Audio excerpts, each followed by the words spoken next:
National institutional ranking framework NIRF ర్యాంకుల్లో IIT Madras వరుసగా 7వ సంవత్సరం దేశంలో మొదటి ర్యాంకు కైవసం చేసుకుంది.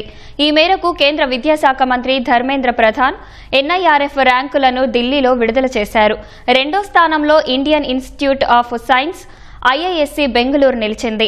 IIT Bombay 3, IIT Delhi 4, IIT Kanpur 5వ స్థానంలో ఉన్నాయి.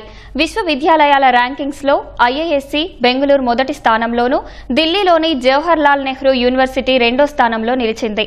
3, 4వ స్థానాల్లో Manipal academy of higher education, ఢిల్లీలోని జామియా మిలియా ఇస్లామియా ఉన్నాయి.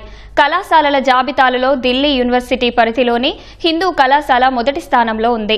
మిరాండా హౌస్, హన్స్ రాజ్, కిరోర్ మాల్ కళాశాలలు 2, 3, 4 స్థానాల్లో నిలిచాయి. సెయింట్ స్టీఫెన్స్ కళాశాల 5వ స్థానంలో ఉంది. ఓపెన్ యూనివర్సిటీల జాబితాలో ఇందిరాగాంధీ నేషనల్ ఓపెన్ యూనివర్సిటీ మొదటి స్థానం దక్కించుకోగా, మైసూర్లోని కర్ణాటక ఓపెన్ యూనివర్సిటీ రెండో స్థానంలో ఉంది.